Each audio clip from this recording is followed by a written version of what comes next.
Hello friends, എല്ലാവർക്കും നമ്മുടെ YouTube ചാനലിൻ്റെ പുതിയൊരു വീഡിയോയിലേക്ക് സ്വാഗതം. വീഡിയോയിലേക്ക് കടക്കുന്നതിന് മുൻപായിട്ട് ആരെങ്കിലും വീഡിയോ കാണുന്നവർ നമ്മുടെ ചാനൽ സബ്സ്ക്രൈബ് ചെയ്യാത്തവരുണ്ടെങ്കിൽ ഒന്ന് സബ്സ്ക്രൈബ് ചെയ്ത് സപ്പോർട്ട് ചെയ്തേക്കണേ. അപ്പം ഇന്നത്തെ വീഡിയോ വന്നിട്ട് ആലപ്പുഴ കളർകോടുണ്ടായ വാഹനാപകടത്തെക്കുറിച്ചാണ്. ആ ഒരു വാഹനാപകടത്തിൽ ആദ്യം 5 പേരും പിന്നീട് ഒരാൾ, അങ്ങനെ മൊത്തം 6 കുട്ടികളാണ് കൊല്ലപ്പെട്ടത്. ആലപ്പുഴ മെഡിക്കൽ കോളേജിൽ വന്നിട്ട് 49 ദിവസം മാത്രമേ ആയിട്ടുള്ളൂ.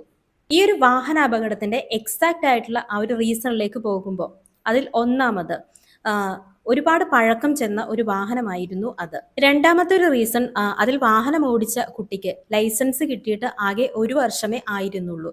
അതായത് ഡ്രൈവിംഗിൽ തന്നെ വലിയ എക്സ്പേർട്ട് ആയിരുന്നില്ല ആ കുട്ടി. തിയേറ്ററിൽ എത്താനുള്ള തിടുക്കത്തിൽ അമിത വേഗതയിൽ വാഹനം ഓടിച്ചതാണ് അപകടമുണ്ടാകാനുള്ള കാരണം.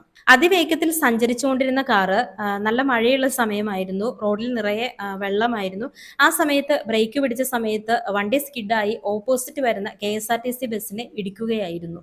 എതിരെ വന്ന വാഹനം KSRTC ബസ്സായിട്ട് പോലും ഇടിയുടെ ആഘാതത്തിൽ ബസ്സിനും സാരമായ പരിക്കുകൾ പറ്റിയിരുന്നു. ഓപ്പോസിറ്റ് വന്നത് KSRTC ബസ്സാണ്. അതിനു പകരം വേറെ ഏതെങ്കിലും വാഹനമായിരുന്നുവെങ്കിൽ ഈ കാറിൽ ഉള്ളിലിരുന്ന ആളുകൾക്ക് സംഭവിച്ചതുപോലെ തന്നെ വലിയൊരു അപകടം ആ വാഹനത്തിനുള്ളിലുള്ള ആളുകൾക്കും സംഭവിച്ചേനെ. ഈ വാഹനം ഓടിച്ച 19 വയസ്സുകാരൻ പയ്യൻ നിസാര പരിക്കുകളോടെ രക്ഷപ്പെടുകയാണ് ഉണ്ടായത്. CCTV ദൃശ്യങ്ങൾ കണ്ടവർക്ക് മനസ്സിലാകും, ഈ ബസ്സിൽ കാറ് ചെന്നിടിക്കുന്നത് കാറിന്റെ സൈഡ് കൊണ്ടാണ്. അതുകൊണ്ട് തന്നെയാണ് ഫ്രണ്ടിലിരുന്ന ഈ കുട്ടി രക്ഷപ്പെട്ടത്.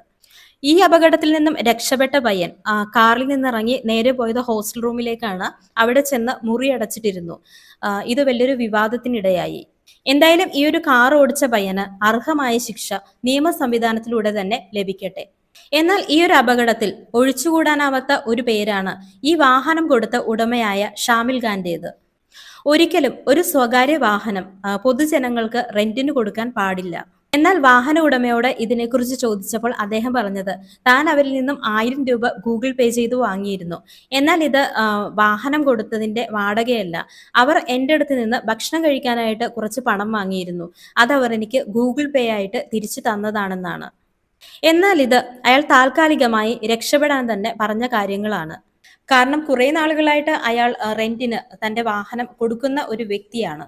എന്നാൽ ഈ ഒരു അപകടത്തിന്റെ പൂർണ്ണമായ ഉത്തരവാദിത്വം ഡ്രൈവറിന് മാത്രമാണെന്ന് പറയാൻ സാധിക്കുമോ?